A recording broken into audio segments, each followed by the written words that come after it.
he wasn't sure what they looked like. He couldn't remember what they looked like. The only thing he knew was that he wasn't frightened by them. So he assumed that they had to have been somewhat normal looking. But so he got the sense that they weren't monsters, but the stuff that happened to him after, in the years after, the illnesses and the nose bleeding and all these other things, it does make you wonder if, what they did to him somehow impacted his health later on in life.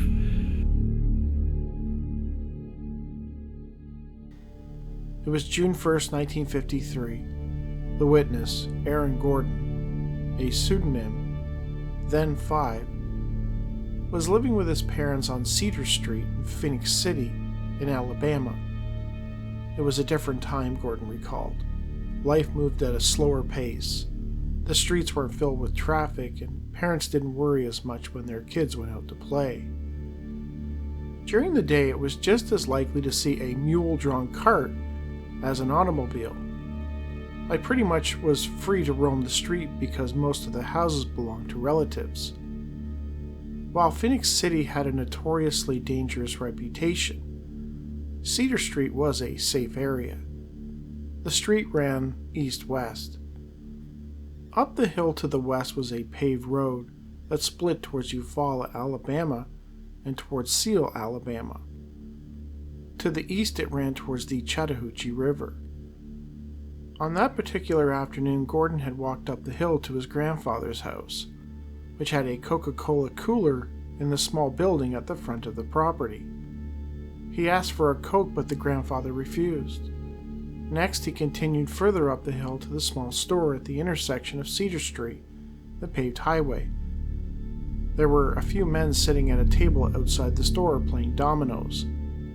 He hung around for a few minutes, hoping one of them would offer to buy him a drink. Sometimes they did, sometimes they didn't. Since nobody was feeling particularly generous on that day, Gordon decided to head back home.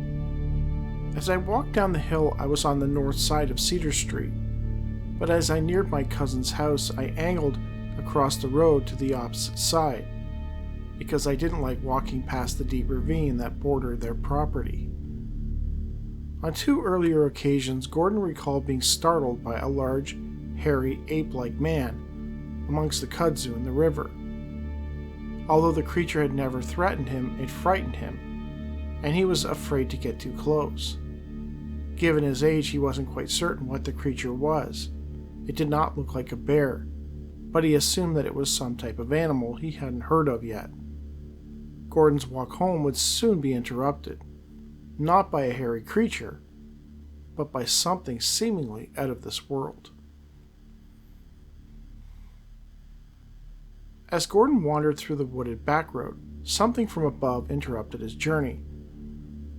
I was about halfway across the dirt road when I was struck in the forehead by a bright, narrow beam of light from above.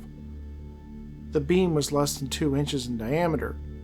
It made no sound, nor had any feel, but it was amazingly bright to be seen during a mid-afternoon. I gazed skyward and saw a large gray disk suspended very high over the backyard of my home. At this point, things would go from weird to downright terrifying, as Gordon found himself being pulled into the craft. Immediately, I was lifted into the sky at a very fast speed.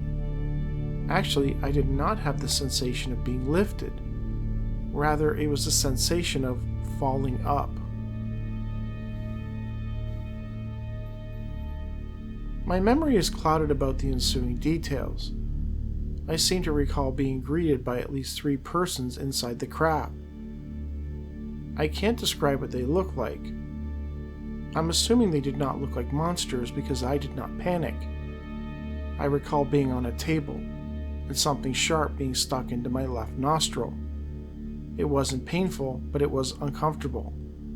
I also recall being told that it was a beneficial procedure. Gordon noted that the beings were not speaking with words, rather, they were communicating via thoughts. He was told that he should not speak of this to anyone. though they did not reveal why. Or if they had, Gordon never mentioned it in his report to MUFON. Another curious thing that the beings related to him concerned the strange hairy creature he had encountered at the ravine. They told me that the hairy creature in the ravine would not harm me. Aaron Gordon's next memory was being back inside his house, standing behind a sheer curtain in the parlor. "I don't know how I got there," he noted. Later, Gordon found himself waking up in the middle of the night and seeing the hairy creature standing next to his bed. Only he wasn't alone. He was so tall his head bumped against the light bulb that was hanging from the ceiling.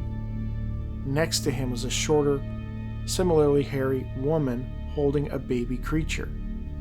The hair on the adults laid flat on their bodies.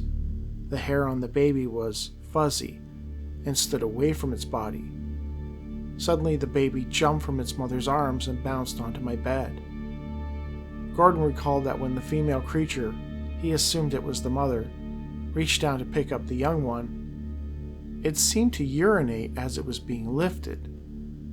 This detail stuck out for Gordon more than any other, given how odd it was. He also recalled how the male, he assumed it was the father, reacted to it.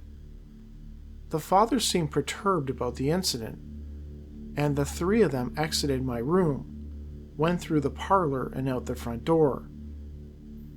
Gordon never saw the hairy creatures again after that night. Gordon wondered if he had merely dreamed the whole thing, and he might have been able to convince himself that he did, except for one problem: the pee stain on the bed.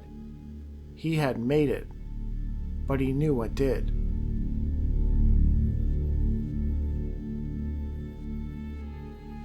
For the next 10 years, Gordon suffered from chronic nosebleeds and boils on his body. He also experienced very strange dreams, in which he would leave his body during the night. Sometimes he recalled that when he returned to his body, in these dreams, he would jolt so hard, it would actually bounce him out of bed. I never spoke of these things to anyone. I tried to forget they even happened. I grew up in an area and in an era when things like UFOs were not even discussed. It wasn't until much later in life that I became curious. After high school, the nosebleeds became rare, but sometime around the year 2005, I began to notice something inside my left nostril. It felt almost like a small pimple. By 2009, that pimple inside my nose had begun sprouting something that resembled a stiff hair. I tried using trimmers to cut the hair, but it would not cut.